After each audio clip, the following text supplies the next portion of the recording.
Welcome to Beyond the Velvet Rope with Neil Oates Jr., the podcast that takes you on an extraordinary journey into the world of luxury service. Join us as we unlock the secrets, stories, and strategies behind exceptional experiences. From anticipating VIP needs to crafting unforgettable memories, we'll guide you on a path to service excellence in the realm of the affluent. Let's elevate your expertise and redefine the art of world-renowned service. Here's your host, Neil Oates Jr. Welcome to the podcast, ladies and gentlemen. Neil Oates Jr. here, and I'm your host. Today's guest is the CEO of BFG Financial Advisors with over 25 years of experience as a trusted advisor.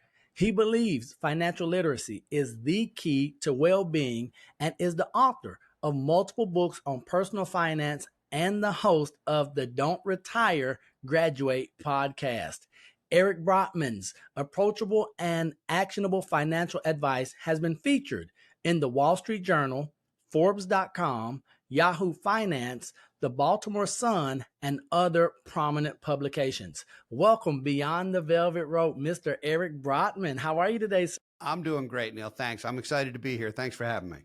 Hey, man, it is an absolute pleasure. I just reeled off a couple of things about you, but my audience, we're going to get intimate today, Eric. So would you share something with the audience that I did not read or share already? Yeah, absolutely. First of all, anytime you say I have 25 plus years experience, it makes me feel like the old guy in the conversation, Neil. So I'm actually in my 32nd year, believe it or not, of doing this now. And my passion has been financial literacy, and I love to write. I was actually an English major. A lot of people don't know that about me. I was an English major and studied English and psychology and did all the financial stuff later. And that's why I love to write and speak and so forth. I'm a Baltimore resident, married with one perfect daughter who's a teenager. So I don't know how long she'll be perfect, but she's perfect right now. And as we talked about before the show, it's Raven country here. So we've got that going for us also. Let's go Ravens. Come on, baby. So that, ladies and gentlemen, for those of you who know me, you know I am a diehard Baltimore Ravens fan. So the moment I saw where Eric was from, I said, oh, we're kindred spirits. Let's go. But we're also kindred spirits because you believe, and not just believe, because we can easily say we believe something with our mouth, but then if we don't live it out and demonstrate it, it's something totally different. But you really do believe. You've been a champion of this idea called financial literacy, right? This thing. And so first, let's start, Jim Rohn always say, if you don't know where to start at the beginning. Yeah. So let me ask you, what originally inspired you on your mission to help families and professionals achieve financial freedom? It's a great question. And actually, my first job out of college was in the legal department of a brokerage firm here locally. And I had the opportunity to be the one answering the phone, usually when there was a tragedy, because I was in the legal department, the estate department, and I'd wind up talking to somebody who's just lost a spouse. And a lot of the times I had to deliver absolutely terrible news at the absolute worst time. Like, for example, ma'am, I'm sorry your husband has passed, but his ex-wife is still his beneficiary. And when I say that happened, or I know you all had 3 children, but only the first one is named, or no one is named, so this whole account is going to be subject to tax this year and you're going to lose a lot of it. I'm sorry, but there's nothing I can do. And what I realized was, and I felt helpless. I really felt helpless. These people were bereaved. They were under the gun. It was a very difficult time for them. And I just made it worse, not by something I did, but by something someone didn't do. And so I wanted to get ahead of that. And I started doing work in the insurance world and the investment world and ultimately financial planning and so forth, because I realized that if we don't do planning, then there will be mistakes like that. And they're never the things you think about. It's always the uncrossed T and the undotted I. But in order to do financial planning with someone, whether you do it for yourself or you do it with an advisor, you have to understand the basics. You really have to understand. Financial literacy came as a sort of a natural starting point. I started volunteering with Junior Achievement and being involved in stuff with young people and assisting at one of the local universities here and teaching as an adjunct faculty member for the financial planning programs. And I just realized that there's this light bulb, Neil, that goes off when you understand it. And it doesn't matter what it is, but financial literacy to me is as important as actual literacy, because if you can't read, that is a ticket to trouble. Well, Yes, sir. if you can't figure out your bank statement from your credit card, or if you're unbanked, or if you really are not doing these things and you're buying that thing you can't afford because you think, I've got plenty of credit limit, you're making bad mistakes. Or student loans. And people make horrendous financial decisions a lot of times out of ignorance. And I don't say that to be mean. I say it because Right. people simply, they weren't taught. It's not taught in schools. It's rarely taught at home. I mean, I grew up watching people who didn't know a whole lot about money, and I didn't learn a lot of the right things. I learned what not to do. I don't Right. know what it was at your house, but I learned a lot of what not to do. And as a result, it just got me on this path to financial literacy being the first step to doing a plan, which is, I believe, the only way to reach financial independence. I mean, shy of some massive inheritance, which I don't know about you, but Right. is also not coming my way. Hey, so Eric, once again, we are more alike than we are different, sir. And so you mentioned about that light bulb going off once you Yeah. have financial literacy, but maybe the audience today, they're in the dark. Okay. And Yeah. they're sitting here and the light bulb hasn't gone off, whether it was lack of demonstration and education just based on the environment. I believe that we agree that the school system is not setting us up to be educated about the things that really matter once we graduate. What do you say to that person that today listening to this episode where they haven't had that light bulb moment, where they're still in the dark, and because they're in the dark, they're afraid of even turning on the light because they're saying, well, it's probably horrible. I would rather stay in my ignorance so I can have bliss. And we know that's not the truth. So what do you say to that man or woman who has not had a light bulb moment, but they're afraid to even consider turning the light switch on, sir? The first thing is, you don't have to admit to anyone that you're having that need. So you don't have to go out and publicly say, hey, I don't understand this, somebody help me. There are resources and things you can do, online courses, and certainly books and other things. You can certainly talk to a trusted friend, or if you want to do that. You don't have to put something, out in the newspapers or on the internet that says, hey, my light bulb I'm hasn't gone off, struggling. somebody help It me. ain't working.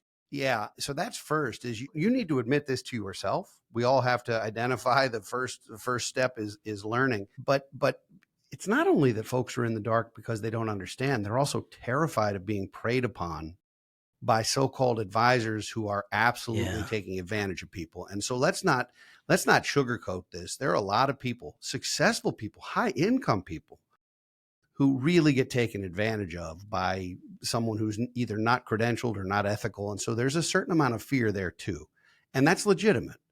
So I would say the first step is find one or more sources for some basic education, whether it's your local community college, whether it's an online course. And I have one I'm happy to share with your audience that's free, whether it's a book or other resource, or if you or a friend or a family member has a trusted financial advisor, just chat with him or her. Have a conversation. It doesn't mean you have to do business. It should not cost you money to have a conversation with someone and just say, Hold on, this Eric. is Hold what I on, have. Eric. Right there, sir. So, I'm ladies and ready. gentlemen, Eric is telling us that there shouldn't be an upfront fee for that initial consultation. Is that correct? 100% correct. Yes. You should Okay. absolutely not pay for something you're not sure you're going to engage in.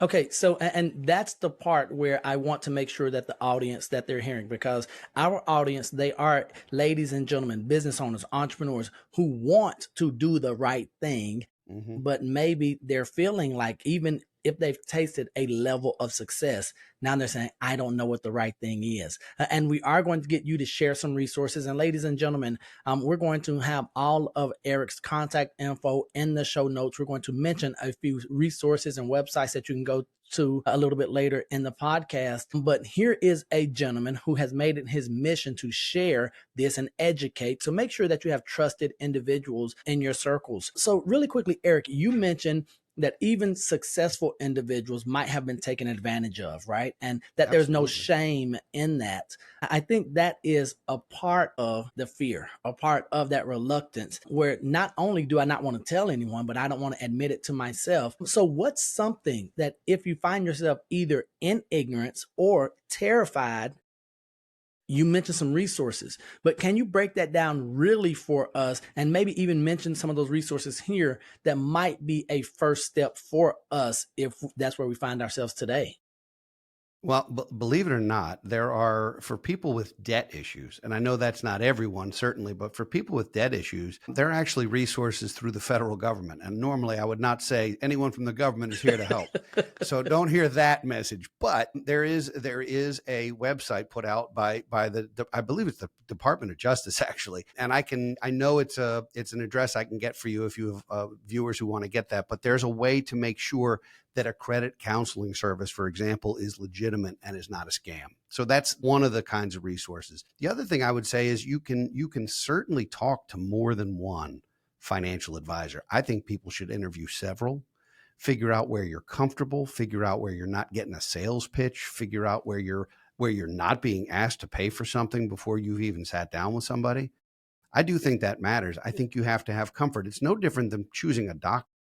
You get your health insurance. If you're fortunate enough to be insured, you get your health insurance, you get your list, and here's your 800 primary care physicians you can pick from, and you close your eyes and pick a zip code and hope for the best. This is the person who's going to examine you, I mean, inside and out, and who's going to be responsible for your health care. It's better to interview a couple of doctors. Financially, it's the same thing. I tell people that finance and medicine have a lot in common, and I promise there are no hospital gowns being worn in our office for any meeting, but it is a very intimate conversation. In order to do a good job, we have to know where the bodies are buried, so to speak. We have to know that there's a kid with a gambling issue or a drug problem, or that there's been some debt or problems in the family, or any of the various things. They all play a role. It's not just about what's on your statement. It's not just about, oh, let me pick my funds in my 401k. That is not a financial plan. That is a tactic. So the resources that exist, some are, in fact, through the government so that you can find a credit counseling service if you need that. Some are, when you're looking for financial advisors, you want a fiduciary. You want someone who is not a paid salesperson, but is, in fact, going to give you advice to benefit and in your best interest. There are a lot of tools. Actually, there's a chapter in my last book, which is an interview that you can use for choosing a financial advisor. It's a dozen questions or so that you can ask each person and say, well, how do I know if I'm getting the right answers? And that's not to suggest that all the answers are black and white. I mean, there's a lot of gray, but to understand that there's absolutely a certain trend and a certain thing that you can look for in an advisor, and that it begins and ends with people who do the right thing for their clients, with their clients, and not to their clients.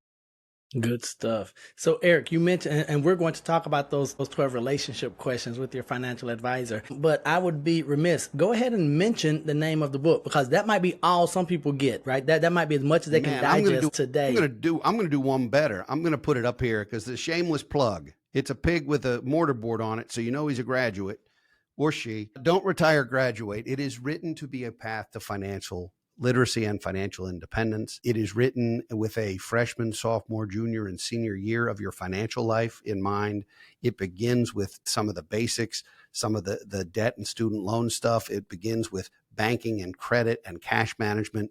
It goes on to talk about various insurances and some of the things that are important for risk management, investments of all different types, planning for retirement, and most importantly, what to do in retirement. And so you sort of go through, there's a full chapter on the impact of getting married on a financial statement, not to mention the one of getting divorced, but that's not its own chapter. It is discussed, of course. It's what if I have children?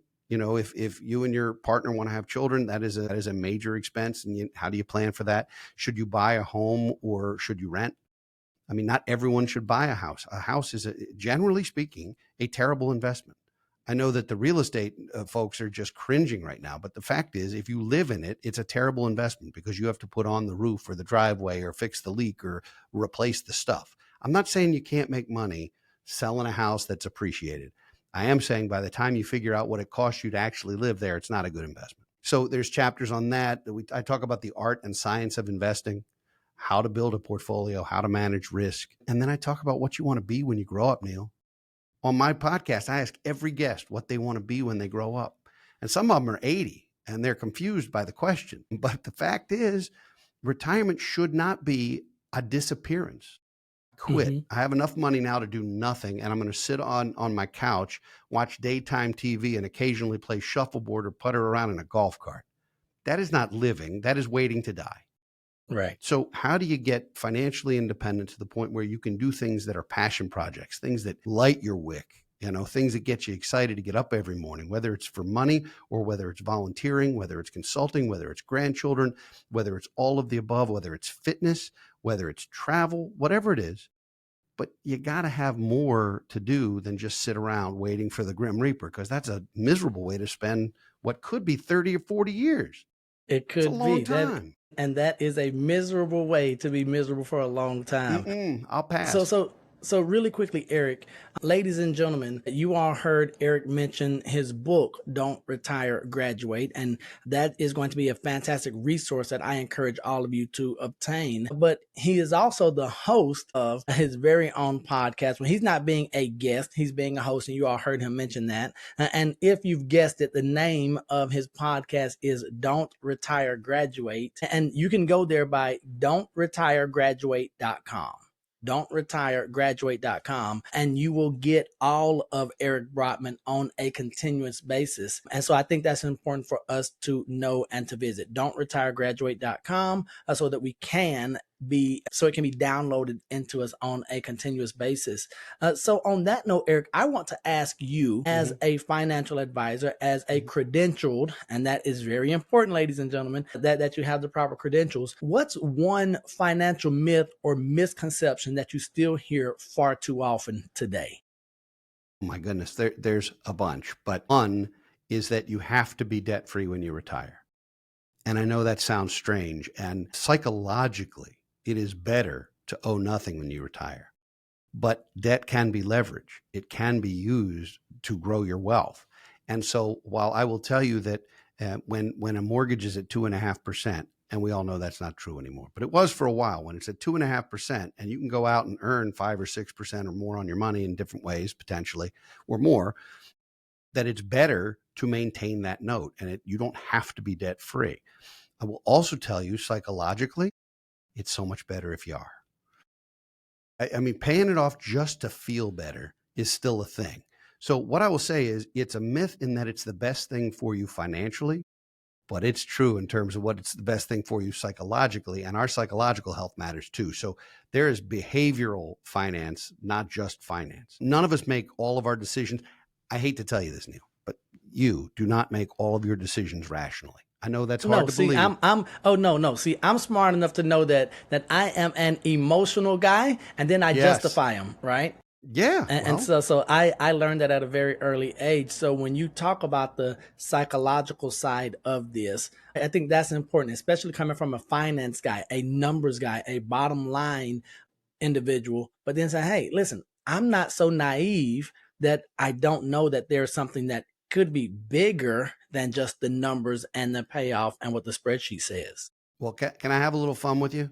Yes, Can sir. I give you it's a little quiz, and I think you're going to be all right here, but let's have a little fun, because when I tell you as a financial advisor that numbers lie, I'm going to give you an example and show you how numbers lie. Okay. Okay. So Neil, you're going to invest $10,000. You're going to invest it for 2 years, and you pick a fund or an investment, whatever it is, and you're going to invest it for 2 years. And in the first year, you gain 50%. And in the second year, you lose 50%. When you then look at the prospectus and it says your average annual return was, what was the average annual return if you were plus 50 and minus 50? So now see, Eric, why you do this to me on It's a trick air? question. No, it's a trick question. You don't have to answer it, but zero. The answer is zero. If you have a plus 50 and a minus 50 and you average them, it's zero. Right. But you didn't experience zero, because the $10,000, first it grew to 15,000 and then it shrunk to 7,500. So it averaged zero, but you lost money. The numbers lie. The math is real, but the numbers lie. It is so much more important to get positive returns and to piddle along than it is to shoot for the moon and get ups and downs, because in order to make up for a 50% loss, you need a 100% gain. It doesn't matter what order it's in. If you take that same $10,000 and you lose 50%, it's 5,000. You need 100% gain to get back. Right. Not to mention the fact that the gain might be taxable. Let's forget that for a second. We already said nice stuff about the government. I can beat on them all you want, but the bottom line is that the math lies. So if you look at an investment and it says we've averaged 5%, whatever it is, it's different if it went 5, 5, 5, 5, 5 than if it went plus 25, minus 20, plus 15, minus 10, and it was all over the board. It might still average 5%, Right. but you don't have the same amount of money. So it is, it's kind of like the tortoise and the hare. Every time I hear that story, the tortoise wins. Plod along, keep doing things. That doesn't mean be afraid So to invest. hold on, Eric. I'm going to ask you, in 2025, as we're recording this podcast, Yeah. are you still telling us to be the tortoise? Always. But it doesn't mean you have to be super conservative. I'm so not telling you answered so quickly. Always. And the reason I ask you this, and I want to make sure our audience is hearing this, because that's not the sexy thing that we're being sold in society. Correct. The quick buck is never the best buck. It isn't. And most of the time, if it sounds too good to be true, it's too good to be true. They say if it walks like a duck and it quacks like a duck, it might be a duck. It must be a duck. Yeah. Now, we've been hearing that advice. We've been hearing that mantra for decades. And why is it that we as individuals and I want to believe that we're at least semi-intelligent. I believe that we believe that's true, but we want to believe that the hare still wins. We want to believe that the fast way. But you're telling us from your experience with the hundreds, if not thousands of clients over your 30 years, that we have to be the tortoise. Be the tortoise. I'm not going to put you on the spot again because that was mean. But, for some people who enjoy going to the casino, some people enjoy playing blackjack or whatever. I don't know about you, but whenever somebody tells you about their trip to Vegas or Atlantic City or wherever they went, they only tell you when they win. Yeah. Am I right? They'll be like, I won $500. You're correct. You won $500, but you've been 6 times. And the other times you lost $500 each time. You were not up, right? The other thing is we feel a certain way about money. There's so much emotion to money. I don't know about you, but if I were to play blackjack, and I'm not saying I do because I'm a financial advisor, I can't talk about gambling like it's something I enjoy. But if I did, and if I decided to bet with $100 and I won $100, that would feel pretty good. But it wouldn't feel as good as losing the $100 would make me feel bad. Right. We feel worse about the loss. So what happens?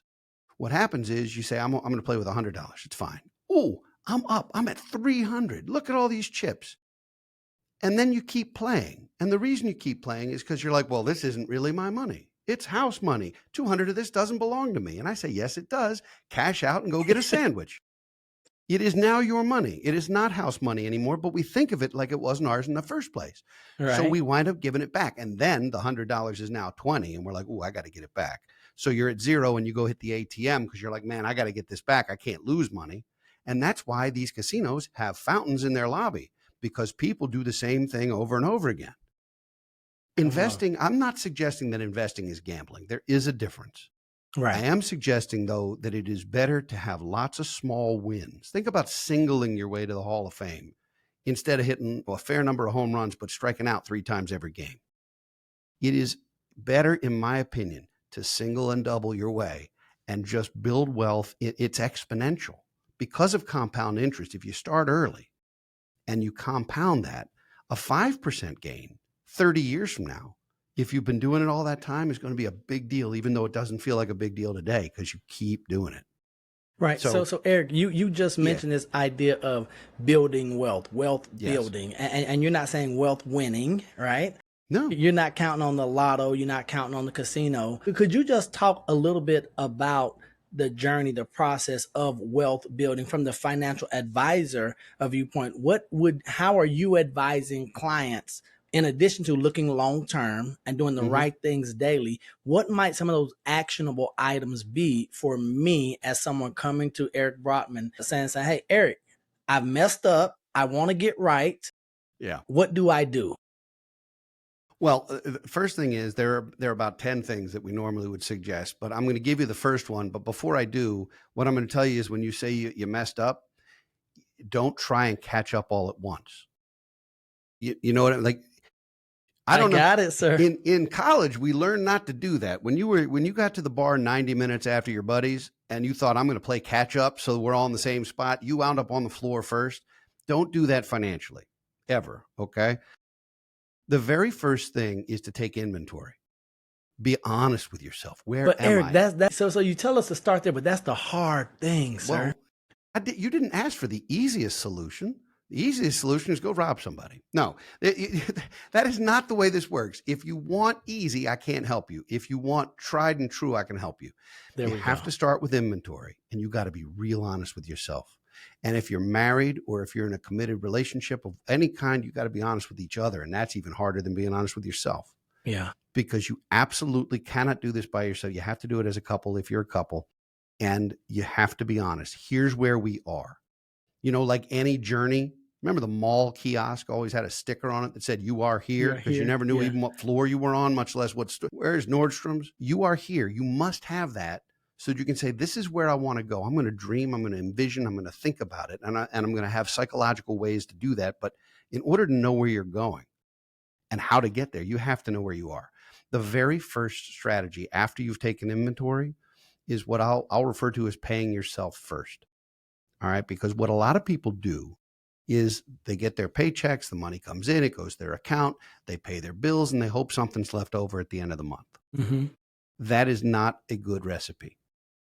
It is far better to say, this is what's coming in every month. I'm taking 5 or 10 or 15 or 20% or whatever the percent winds up that you're able to do. And I'm taking that and I'm carving it out and I'm putting it away from myself long-term before I spend anything. Because if you can live on 85% of what you make for a long time, you can build wealth. So Eric, right Yeah. there, you just mentioned pay yourself first, right? Always. And so we might find ourselves in a position where we're trying to manage debt, right? Mhm. But you're saying we can manage debt and build wealth at the same time if we plan initially and if we do that hard work up front. Well, I would also say that paying yourself first might mean making extra principal payments to debt, because that is still digging your way out of a hole is as much as important as starting to build the mountain, right? So if you're in that position, have a true debt reduction plan. People really don't understand how it works. And we've seen a lot of people who come in and they'll have 6 credit cards with balances on them. Mm-hmm. And a really low rate mortgage, but they're paying extra every month toward the mortgage because it's the biggest number and it bothers them the most. Meanwhile, that is a recipe for disaster. You ought to pay off the higher interest ones, the ones that aren't deductible, the ones that aren't helping you. And so every time you do that, it can then snowball. And there's lots of debt strategies. And frankly, any of them are better than not having a strategy. But again, there's psychology. It's like, well, if my credit card, if I end up messing that up, I don't care, but I don't want to lose my house. I get that. And if you're under that kind of duress, then there's other situations that we need to deal with. But in general, paying yourself first means being rid of very adverse debt. Consumer debt is by its very nature not good.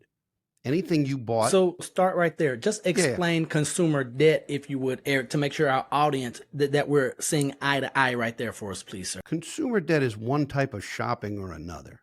Okay. So it could be a car, quite candidly. Car loans are not our friend. Or it could be, and car loans, by the way, are a reality for most people, aren't buying cars with cash. So it's a reality, but you want to be thoughtful about how you do it.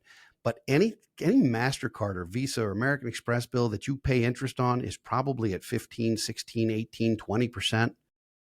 And when you make payments toward it, it's still compounding faster than you can keep up with it most of the time. So consumer debt by its very nature is for something you bought that you couldn't pay for with cash that you shouldn't have bought.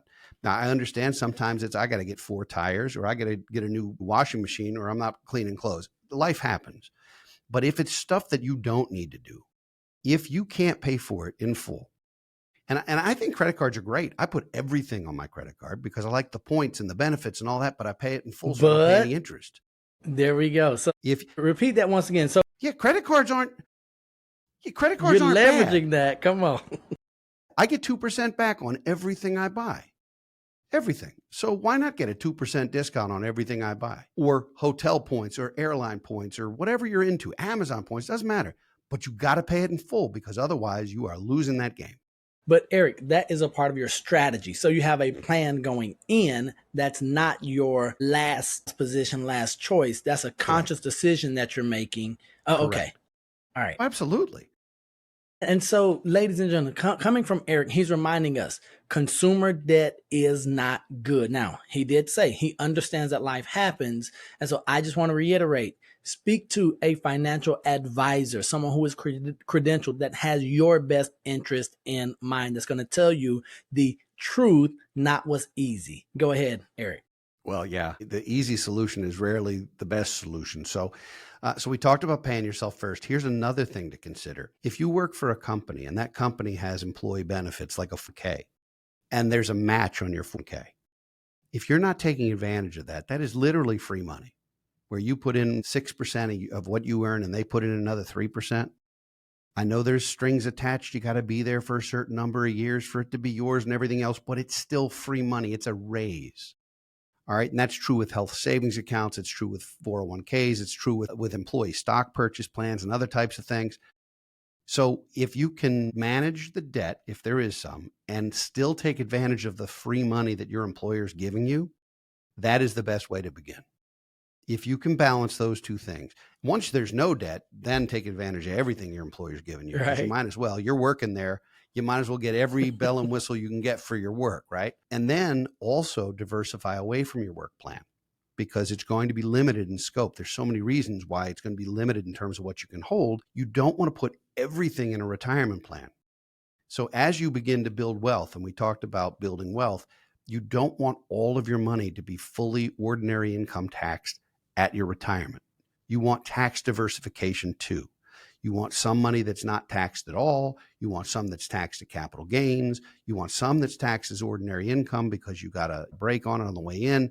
There are tax games to play. There's a reason why if you were to take your tax documents, Neil, to 10 CPAs, you'd get 10 different tax returns, which is absurd when you think about it, but it's art, not science. So that means that there are ways to win the tax game. You have to be smart enough to understand the code and have the right people. And that's one of the things people hate about rich people, is that rich people feel like they're not paying a whole lot in taxes. And it's only because they've figured this out. It's not that it's free. God knows I pay enough in taxes for all of us. That's what it feels like anyway. But you can also do some things to improve your situation now and in the future, and then to improve it for your kids and grandkids. Like what you leave behind matters too. So, ladies and gentlemen, we are going beyond the velvet rope with Eric Brotman. And so if you've made it this far and your ears are bleeding, I'm going to encourage you to go to bfgfa.com, bfgfa.com, BFG Financial Advisors, bfgfa.com, and then just schedule some time, right? Have conversations with Eric. You all can see that he is a knowledgeable, but he is a moral and above board individual. And I think that's important, because if his team is not the right fit for you, he will let you know. But then we've heard a number of things that it's not just about the money. It's about the lifestyle. It is about the psychology and what we want to do after this thing, right? After we work. So we don't want to retire. We want to graduate. So don't retire, graduate.com. But you mentioned in your book, Don't Retire, Graduate, we talked about these 12 relationship questions to evaluate whether you keep or fire your financial advisor, right? But for some of us, it might be, how do we select or choose a financial advisor? Would you share some of the very important ones with us, if you would, Eric? Yeah, and I'm going to throw these out in no particular order, because it really is about trying to hire a financial advisor. If you already have one, it's a good way to get a second opinion too, which isn't a bad thing. You do it medically, why not financially? But one of the things to ask is who a typical client of the firm is. You don't want to be the firm. Why does that matter? Well, it matters because you want to make sure you're working with a firm that represents people like you. And it doesn't mean it has to be exact. But if you're just getting started financially, and most of the clients of the firm have $10 million with the firm, you might not be in the right place. And that's not to be mean. It's just true. Right. Some firms have minimums. Some firms have different levels of service. You want to be in a firm that can meet you, or with an advisor that can meet you where you are and grow with you.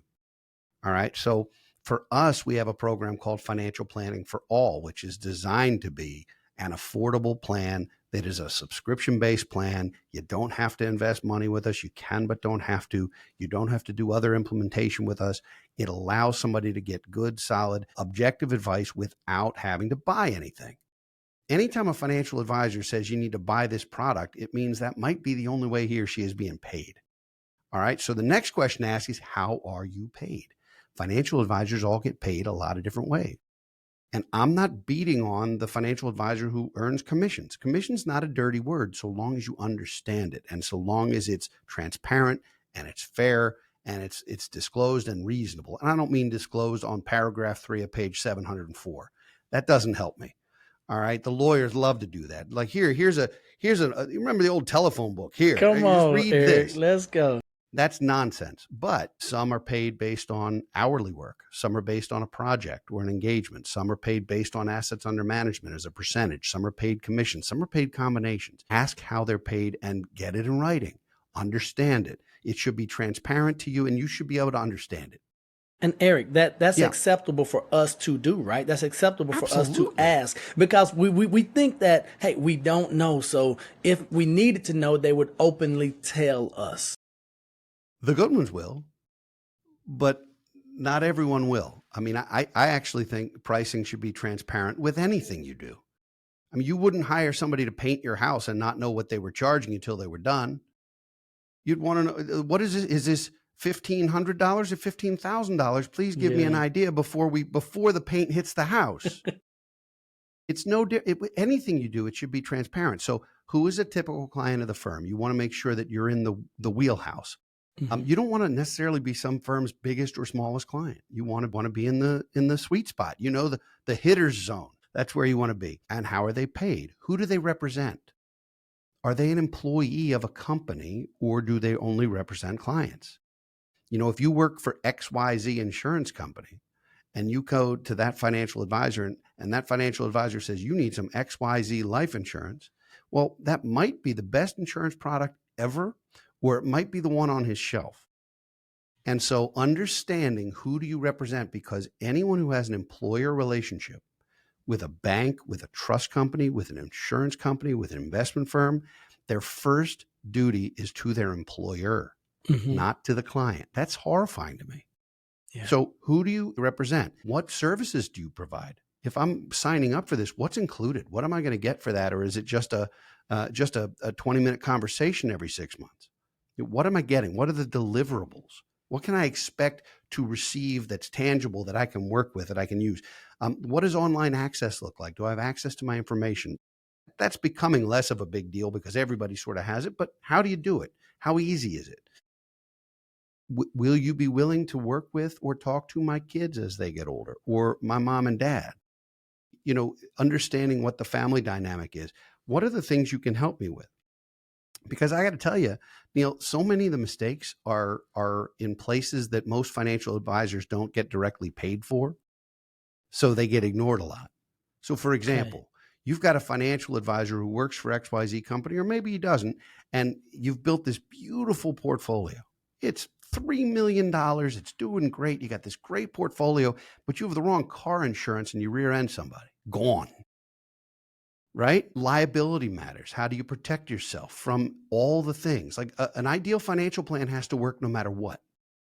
And then no matter what, that devil in the details is stuff that every financial advisor should be talking to you about.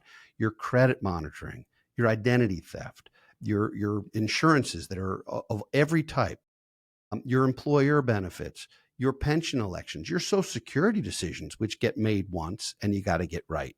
Your Medicare decisions, if you're older, they got to get handled right. All kinds of things. Should you buy or lease your next car? Is this a fair mortgage offer for your next home? Where am I going to have it? Eric, all these things matter. Let me jump in here. And you mentioned the good ones, the good financial advisors are going to ask these questions. So we should not be intimidated when they start asking these questions, even if we don't like the answer, or because you mentioned it's going to be an intimate relationship, right? It is.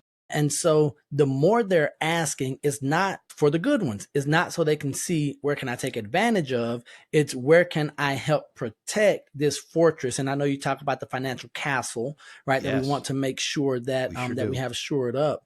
But we really are going to have to be prepared for the good ones to ask all of these questions. And we need to see them as an ally, not as someone, but because the reality is most of the time when we think of anyone other than ourselves, with our money or financial decisions, we're looking at them as an opponent, right?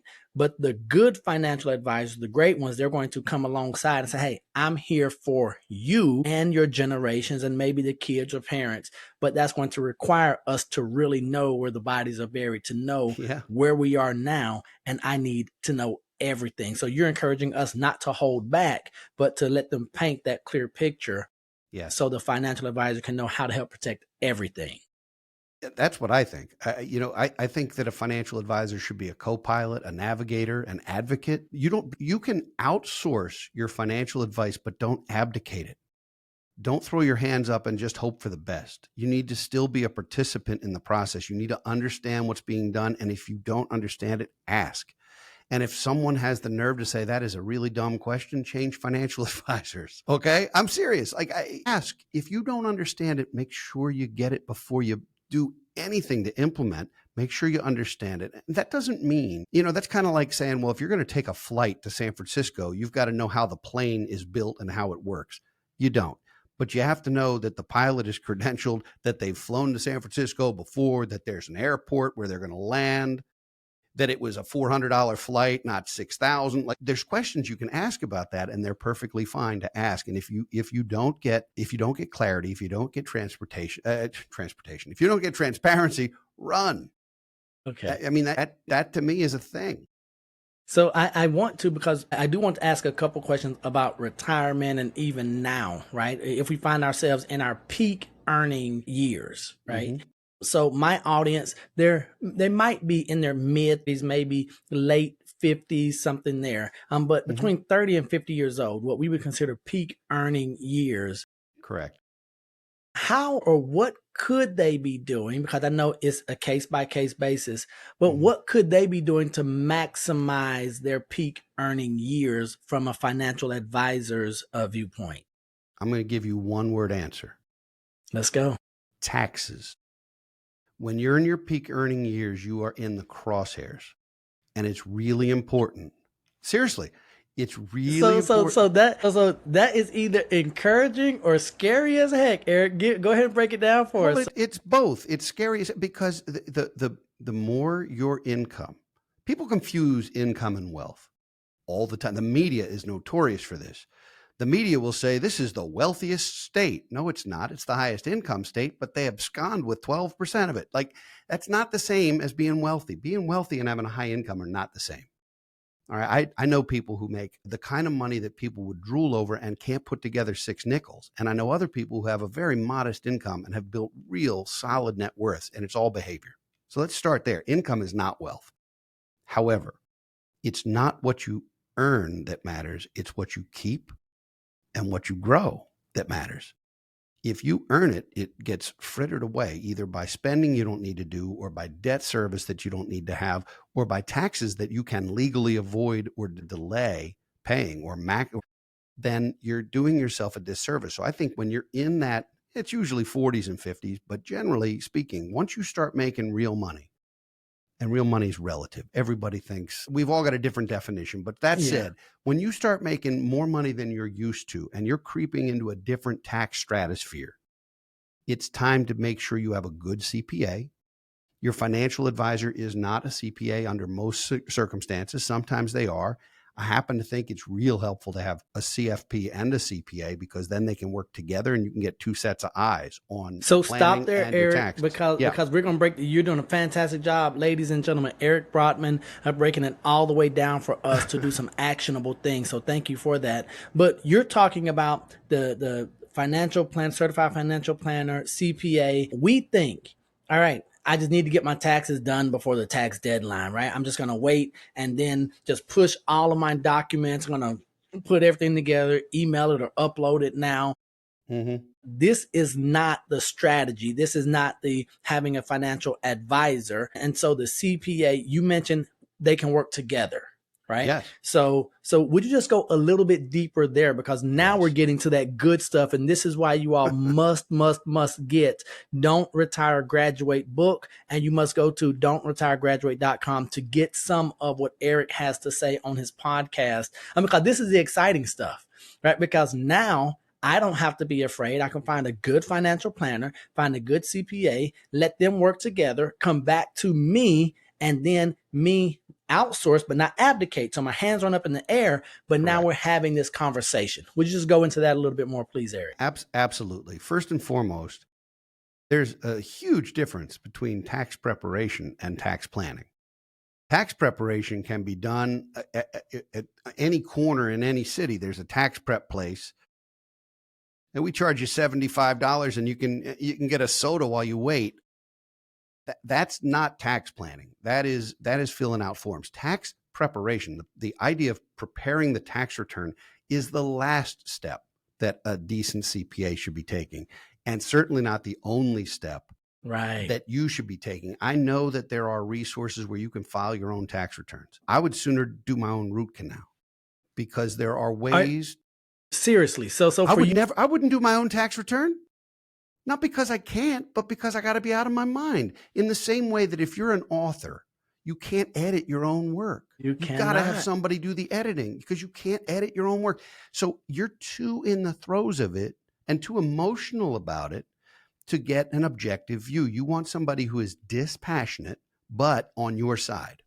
And that's what a CPA should be. So there's no emotion, right? They're like, hey, okay, there's no emotion in this, but I'm on your team. I'm here with you. I'm on your team, and I'm going to get yelled at when you find out what you owe, but it's not my fault, and it's better than it would have been if I wasn't here. And that's what it is.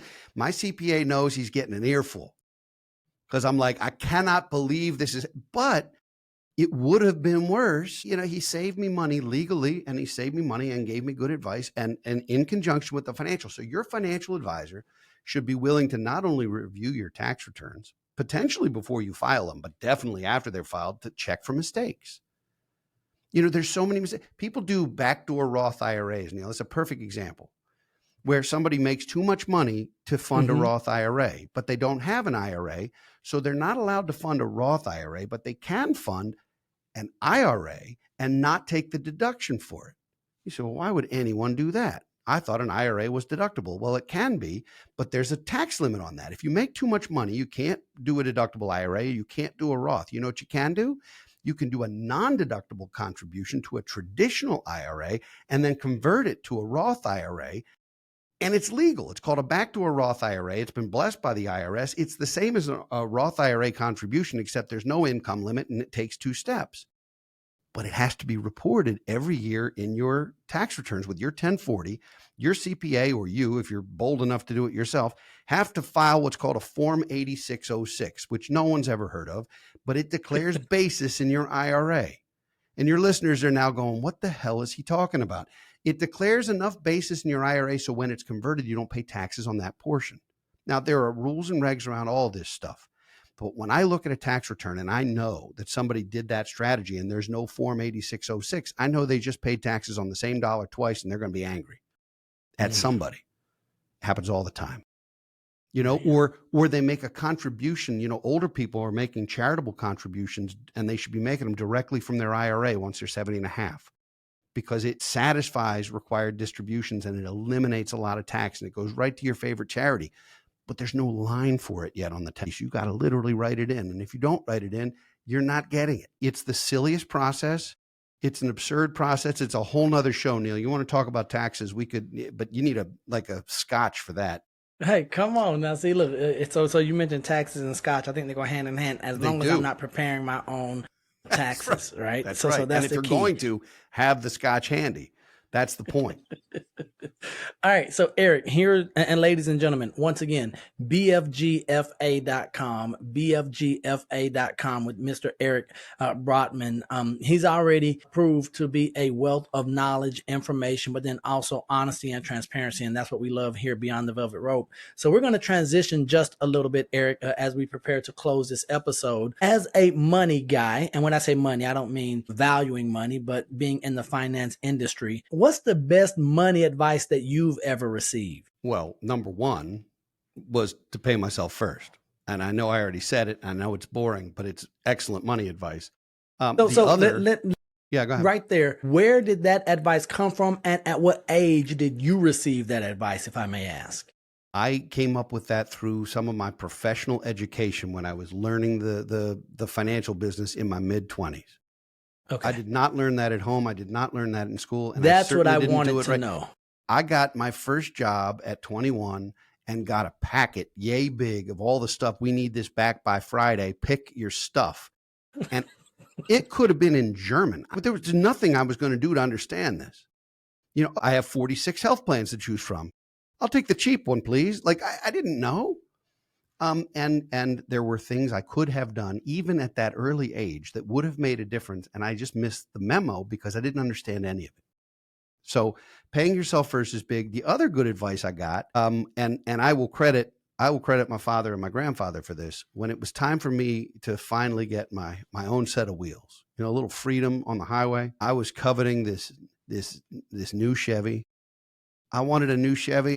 Yeah, I was going to be rolling up, and it was going to be Let's sweet. go, baby. And it was going to involve a car payment. And I'm like, yeah, it's $200 a month or whatever it was back in the day. And I'm stocking shelves at a clothing store. I'm flipping burgers at Burger King, no joke. And I'm like, I got this. I can cover $200 a month. I can cover that, baby. You're going to be my beautiful. father and Let's go, grandfather Eric. both said, get a used car. Don't get a new car. We can help you with it, and you won't have a car payment. It was great advice because it took me less than 36 hours to hit somebody. It's God's honest truth. I'd have been so mad. And it was a fender bender, but it was a lesson. And I learned the easy way because I listened. Yeah. And you don't always get good advice from your folks, but Dad, that was a win. On. And so I wound up with a 1985 Pontiac that I could have driven into a building and I'd have been fine in it. And it was good.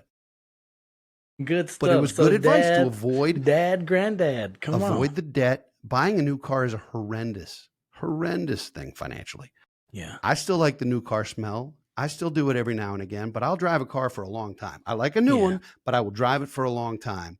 Everybody has their own thing. Buying a car is a terrible investment. It's worth half what you paid for it 5 minutes after you have the keys.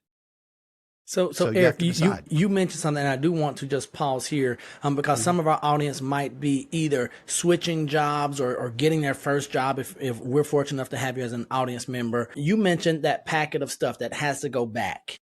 Oh, yeah. Is it advisable for us to take this packet of stuff to a knowledgeable professional and saying, hey, I know this is like I'm looking to get a job, but I don't know what to fill out. Is that even feasible for us? Maybe it's not our first job, but we're changing jobs. We're in transition.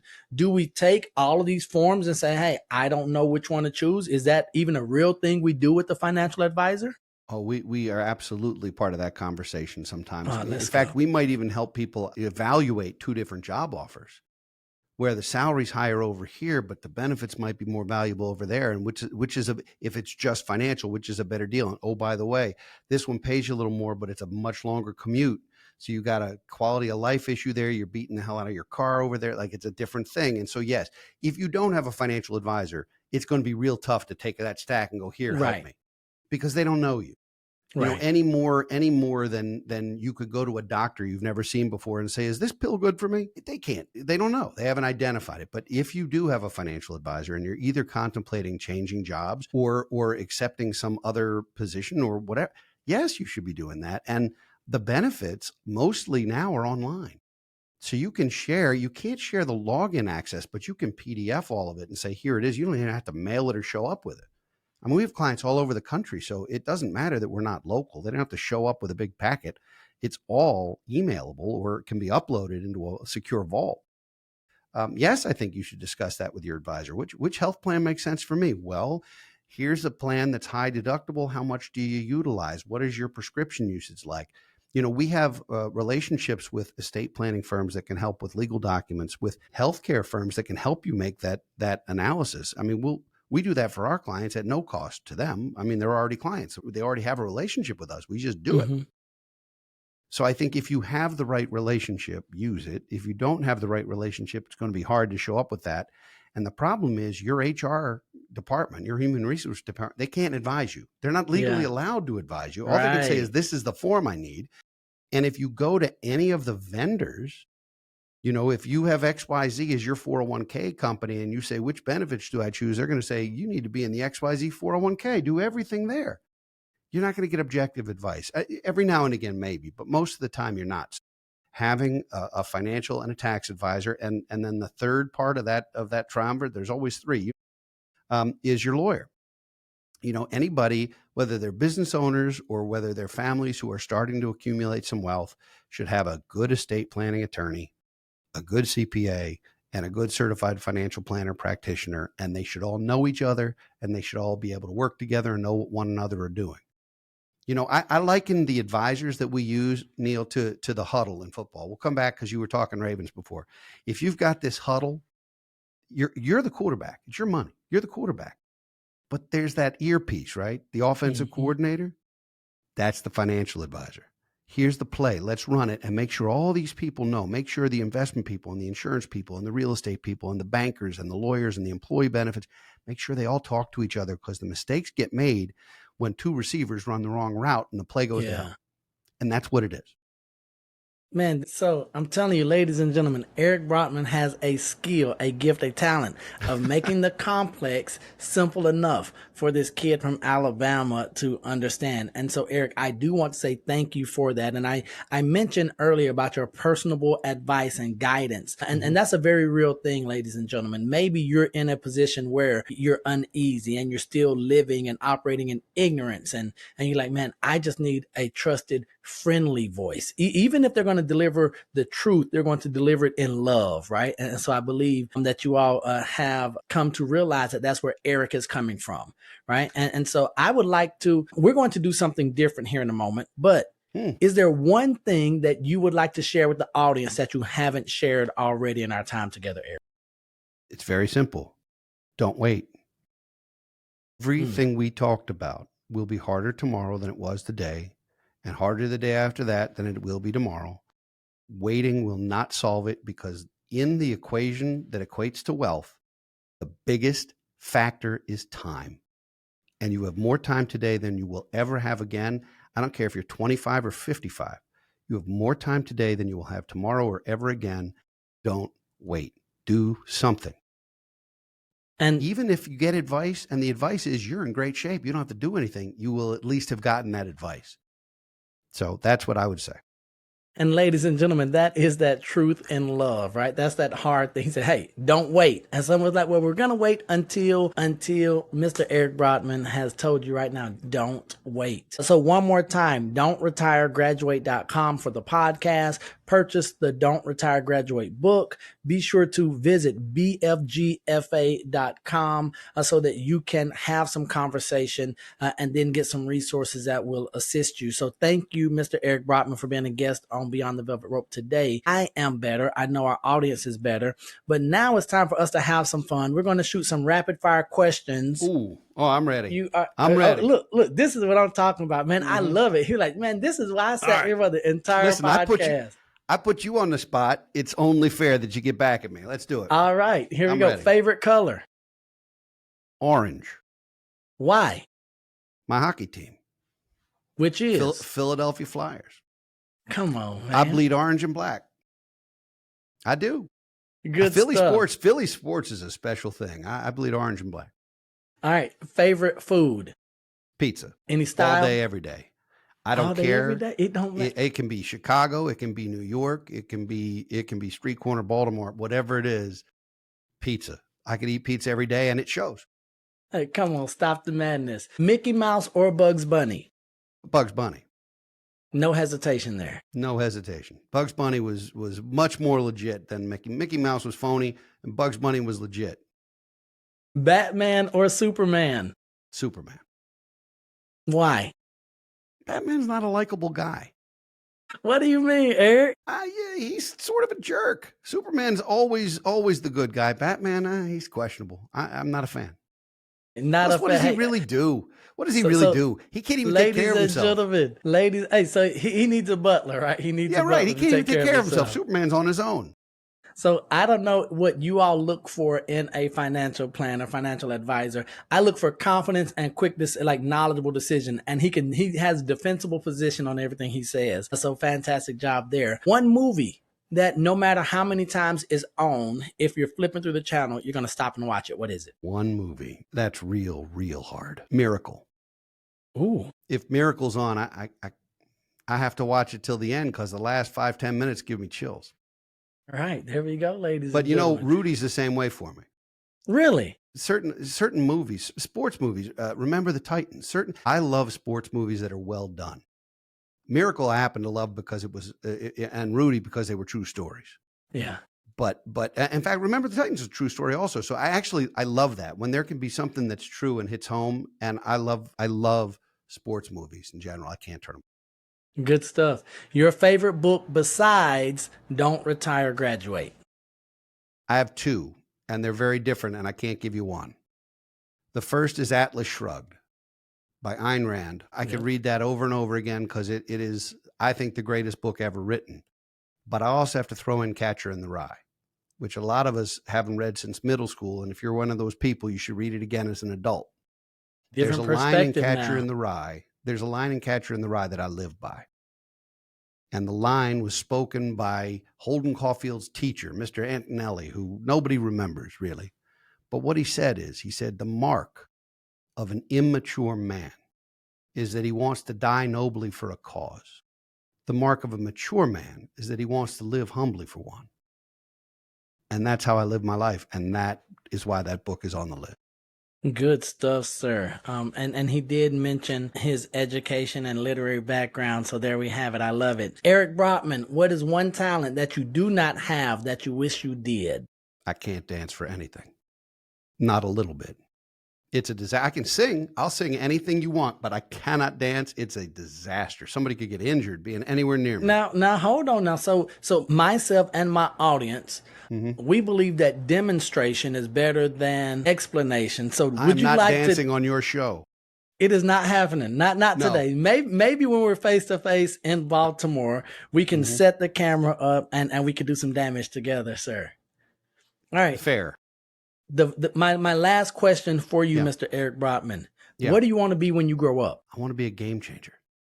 You know, and that's open-ended, and it's a cheap answer because it can mean a lot of things. But I get to ask that question every day, so I'm allowed a cheap answer. No, I want to be a game changer. I want to change as many lives for the better as I humanly can while I'm here. And I'd like to leave a legacy behind that's not money, something that matters more. Ladies and gentlemen, Mr. Eric Brotman, thank you for going beyond the velvet rope. It has been an absolute treat. Ladies and gentlemen, make sure that you check out the show notes so you can get all of Eric's contact info so you can follow, subscribe. Make sure that you tune into the Don't Retire, Graduate podcast where you can overdose on Eric, and that is a good thing. And then most importantly, make sure you share this episode with someone who might be in the dark, someone who might be waiting until, and then just encourage them or encourage yourself to act now. Don't wait. Take action today. And it might be with some of the resources that are in the show notes, something that you might get from Eric's website or the podcast. But we are going to leave you. I'm going to leave you as I always do. And that is that I love you, God loves you, and there's nothing you can do about it. And until the next time you see me or I see you, don't be average, be world renowned. Peace.